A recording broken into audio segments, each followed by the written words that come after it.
घने जंगलों के बीच बसा एक ऐसा गांव जिसका जिक्र आम लोग जुबान पर लाने से भी घबराते हैं।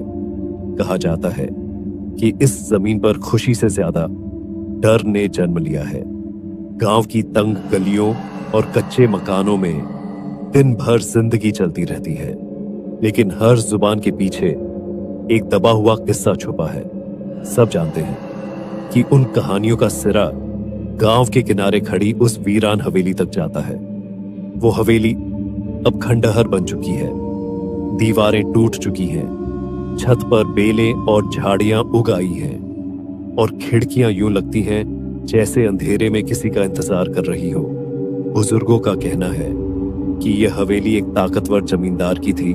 उसकी अचानक और रहस्यमयी मौत के बाद ये जगह सुनसान हो गई। लोग मानते हैं कि उसकी आत्मा आज भी वहीं कैद है। गांव के बुजुर्ग अक्सर शाम के समय पीपल के पेड़ के नीचे बैठकर धीरे धीरे सरगोशियों में बातें करते हैं। अरे यार, कल रात फिर हवेली के अंदर से पांव घिसटने की आवाज आई थी। अरे रामलोचन बाबा, वो पांव की आवाज नहीं थी, रोने की आवाज थी, जैसे कोई अपनी कब्र से चीख रहा हो। मैंने अपने घर की खिड़की में एक साया भी देखा, जैसे कोई वहां खड़ा हो। मेरी माँ कहती थी कि वहां दिए अपने आप जलते हैं। अरे सोनती जी, वहां चिराग नहीं जलते, वो रूह रोशनी जलाती है। ये किस्से गांव के हर घर में सुनाए जाते हैं, मगर कोई इन पर खुलकर बात नहीं करता। जैसे जुबान से निकलते ही ये साया जाग जाएगा। इसी बीच एक नौजवान राजू हंसते हुए सबके बीच आता है। अरे यार, बस भी करो। तुम लोगों की ये पुरानी कहानियां मुझे हंसा देती हैं। न कोई साया, न कोई आवाज, ये सब बस कहानी है, हकीकत नहीं।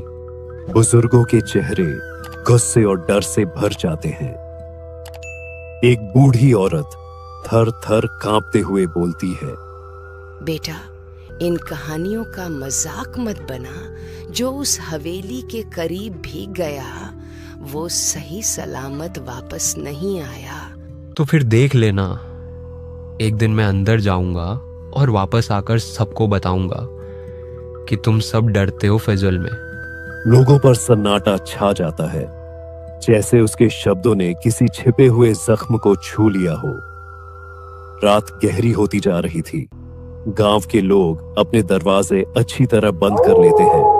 कुत्ते भौंकते हैं और फिर अचानक सहमकर दुम दबाकर भाग जाते हैं।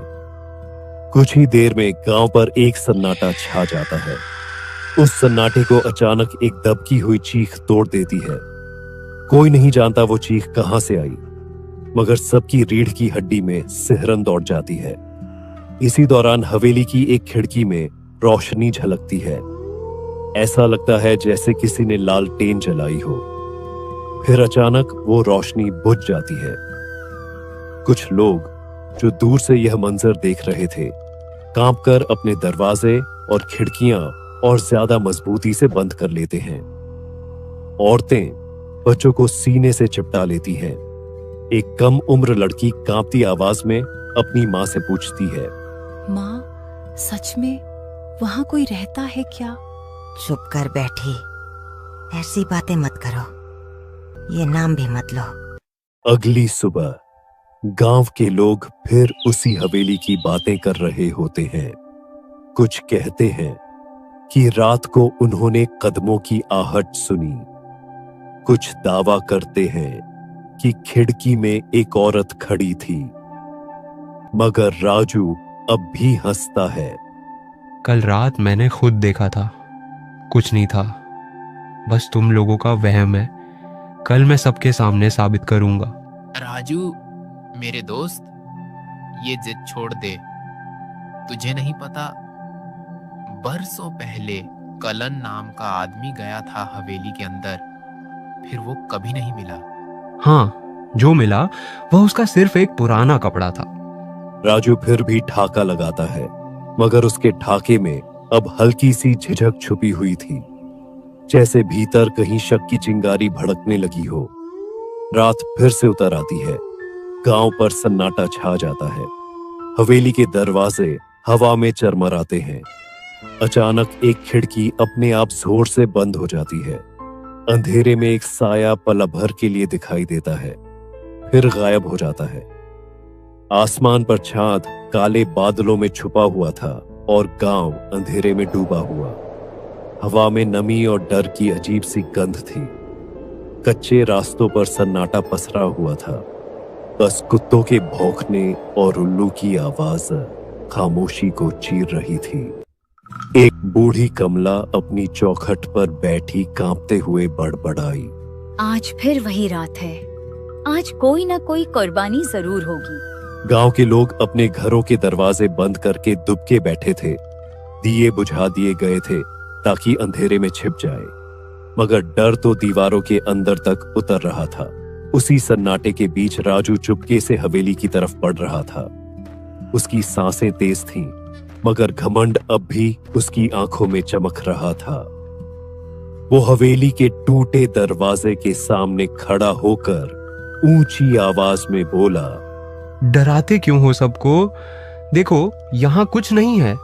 दरवाजा चरमराते हुए धीरे धीरे अपने आप खुल गया। ठंडी हवा का एक झोंका निकला और साथ ही एक सरगोशी गूंजी, वापस जाओ वरना अंधेरा तुम्हें निगल लेगा।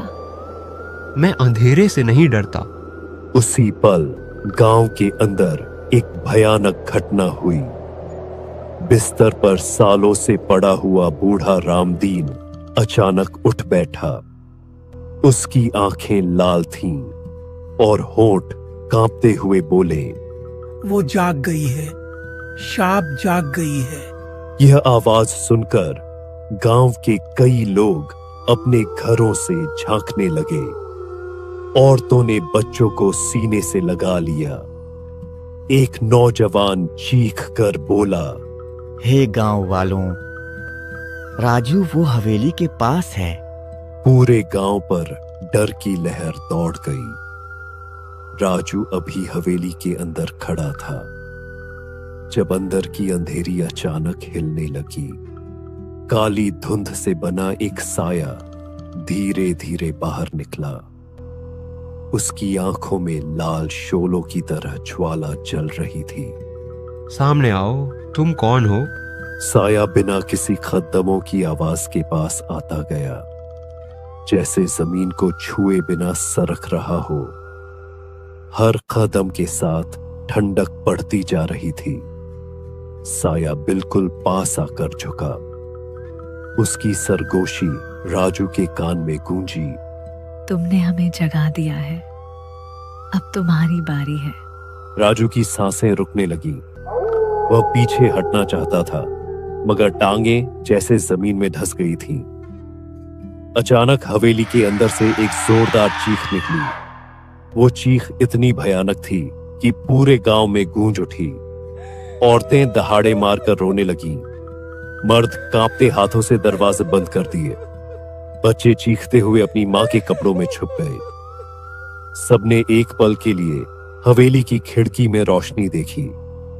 उस रोशनी में राजू का साया दिखाई दिया। वह हाथ फैलाकर मदद मांग रहा था। फिर रोशनी बुझ गई। खिड़की जोर से बंद हो गई और अंधेरा फैल गया। राजू गायब हो चुका था। दोस्तों, राजू की जिद ने वह दरवाजा खोल दिया जो सदियों से बंद था। यह कहानी सिर्फ रावीपुर की नहीं है। हमारे गांव और कस्बों में भी ऐसे वीरान खंडहर और मनहूस हवेलियां हैं। लोग जिज्ञासा में वहां जाते हैं, लेकिन फिर कभी वापस नहीं आते। याद रखो, कुछ अंधेरे ऐसे होते हैं जो सिर्फ रोशनी बुझाने से नहीं मिटते। कुछ खामोशियां ऐसी होती हैं जिनके पीछे सदियों की छाप छुपी होती है। अगर तुम्हारे गांव में भी कोई सुनसान खंडहर है, तो वहां कदम रखने से पहले जरूर सोचो, क्योंकि अंधेरा हमेशा अंधेरा नहीं होता। कभी कभी वह जिंदा होता है।